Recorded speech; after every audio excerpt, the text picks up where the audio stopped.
So we just gonna jump right back into it.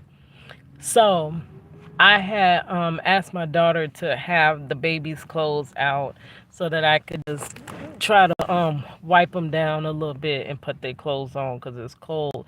You don't want to put them in no shower or nothing and their hair get wet or and then they get sick. No, sicker. No, So I was gonna bathe 'em, like wipe them, towel wipe them, whatever. Put their clothes on, but she didn't quite have their clothes out. She had washed them, so they were still in the dryer. So I'm like trying to find their little clothes, put their clothes on. Her friend had spent the night. um, so she was helping me find like their little shoes and get my little grandson, his little thick self, into his little onesie that he could barely fit.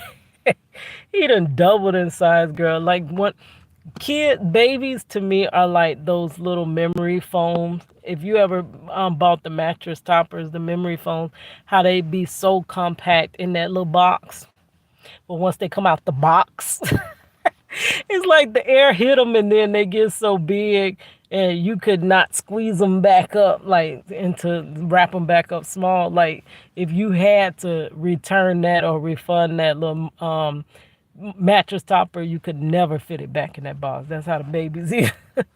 Like they actually be just blowing up. So he's a little thickums, right? So we trying to get his onesie on. We get out the door. I got him in the carrier. My granddaughter wants to be babyfied today, so she will not walk. She want me to put on my bad hip. That hip that if I move the wrong way, girl, I'm gonna pull that thing because I got about that much slivers of cartilage in between, so I easily pulled my back. So I have to be careful with picking up the babies and how I even bend sometimes. I've tried to put my shoe on one time and pull my darn back. I'm like, for real, with my shoe?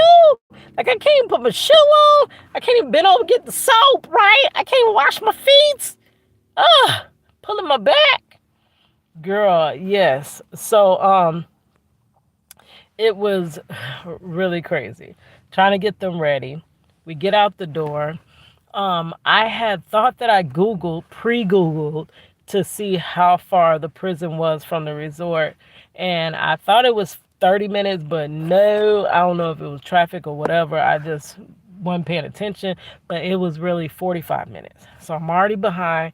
Marcello's already calling, hey, you on your way? You getting up? Because he usually gives me that one wake up call to make sure I'm getting up and heading out. And then he gives me another call to see if I'm on the road or whatever. But it's a quick call. We don't stay on the phone. So it probably don't even cost nothing but a few cents, whatever. So he already got the call that I'm on my way. Um, I'm 30 minutes away or whatever, and this and that. We get out the door. We get there, and then I'm like, dang, I don't know how long the line is going to be. Now, this is what I was really scared of and nervous of, bringing two babies, because you could be waiting in that outside line for however long they see fit, right? It's not that they're trying to process you in quickly and efficiently. A lot of times they, some will, but some drag it out just because they can. So they drag it out, they can, and they will, right? So I'm thinking I might be waiting in this line forever. My granddaughter gonna be running all around. I got my grandson in this carrier. It's gonna be hard to carry both of them and too much, right? So I get there and there's no line. I'm like, I know this is just God that has went ahead and made provision for your girl. Thank you, Lord. Thank you, thank you, thank you. He made provision. He made all those cricket places straight before I got there, right? So there's no line. They process me in the window. Now they do fingerprinting. They fingerprint you. They have sent out an email about that a little while ago. So some people that have been approved for visitation, um, I guess upon the fingerprinting after the time of visit, because really once approved, you pretty much was always approved. They didn't know what updates happened in your life. But now with the new fingerprinting, you could have been approved to see your loved one. But if anything happens since that approval, it'll come up when they fingerprint you. And then, once you have a record, you can't go visit people in prison. So a lot of people now can't visit because of the new fingerprinting thing. But your girl here don't do nothing. Nothing. Like, you can't even pay me to do nothing wrong, girl. So you ain't got to worry about that. The only thing, I did have a record under an identity theft. So it does make me nervous sometimes that things could come up that it was me, but it's not. Like, for real. I've had so much debt to pay that was somebody else's. Like, in all parts of my life, I always feel like I'm paying for something that I didn't do. My husband in prison for something he didn't do. Like, everything is like us being punished for stuff we didn't do. We should have just did all the above. Like, no, you can't do that, girl. But sometimes you feel like that. But yeah, so my record comes back because I ain't got no record, girl. Thank God. Praises. All praises to the Most High, because you are this close. And do not feel like you are better than anybody just because you have not been in prison and you don't have a record. Because if it was not for the grace of God, it could be you that is sitting in them cells. It is very easy to end up in there, rightfully or wrongfully, right? So I get past that. The babies, they get in, there's no line. So Oh no, at the door, I asked the lady that processed this in. I said, "Oh, so did they change it over to where is you bring your debit card in, or are you still bringing in cash?"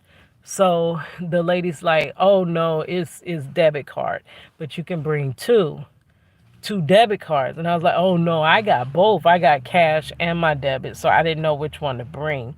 So she was like, "Yes, now DOC is cashless. You cannot bring money inside DOC." So I'm like, "Okay, I'll go put." I go with the two babies back to my car, and it's not right there. Ain't like I could park in VIP, right? So I go back to my car, throw my money in the trunk. I got my debit card. Come back up. Now we go through the gate. They open the gate. We wait in a little, maybe 5 people line, but they were kind of moving slow there. Even with the smaller amount of people in the line, they still were, taking their time. So get over there, and we get into finally the door that opens where you get your stuff x-rayed, your shoes, because somehow I guess people would hide stuff in the shoes, girl. You walk through the metal detector. So I start automatically. I know the drill. I'm taking my shoes off, putting them in the bucket, taking my granddaughter's shoes off, my grandson. And the lady is like, "Before you take anything else off, the babies cannot wear those hats." I'm like, huh? They're like the beanie hats, right? Um, and I'm like, the babies can't wear hats. Yeah, she was like, I don't want to make you do all of that, and then we can't even let y'all in with the baby's hats. So then I'm like, great, I got to go back to the car with these babies and come back. Okay, so then end up my granddaughter had kind of woke up and she was playing with the next little boy in line. So the lady was like, "I could just watch them. I'll watch them too, and then you can run." So I footed. I run. Thank God for her. She's really helpful. She's another one of the prison wives that help a lot with, the other, prison wives and stuff. So I run to the car. I throw the hats in the trunk now because I ain't even want to run around to the doors. Throw the hats in the trunk. I get back. They search me. They search the babies and all of that. So we finally, no, I get back up there. I'm sorry. One more time. And so they give you the rundown. Do you have blah, blah, blah, blah, blah, blah, blah, blah, blah. Do you have this? Do you have that? Do you have this? Any contraband? And I'm like, no, no, no, no, no. Then she says, "Do you have any money on you? Even change?" And I'm like, I had money. I had this shirt on because I had to wear my uniform because I had to go straight to work after visitation. I had some change in my freaking pocket right there.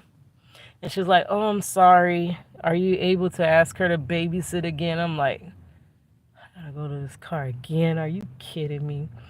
And I was like, "Can I just throw the change out?" She's like, "That's a federal offense. You can't throw away money." I'm like, "Change? I can't throw. I ain't, girl, how I'm supposed to know that? You can't throw change away."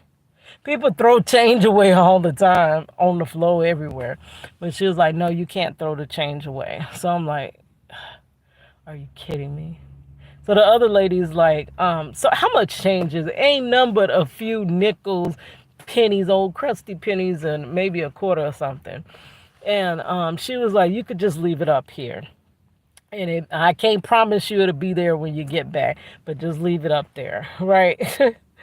So I'm like, thank God, because I don't want to run no more. Like, literally, I'm trying to get up, and I already had to leave early before visitation ended because I had to get to work on time. I have to drop the babies off and rush to work. So it's a lot just trying to get into visitation. A lot of times, I don't think those that we visit realize what we really truly go through to visit them. I really don't think they have the full understanding. And then I do know that I can't blame them for not knowing because they're boxed in.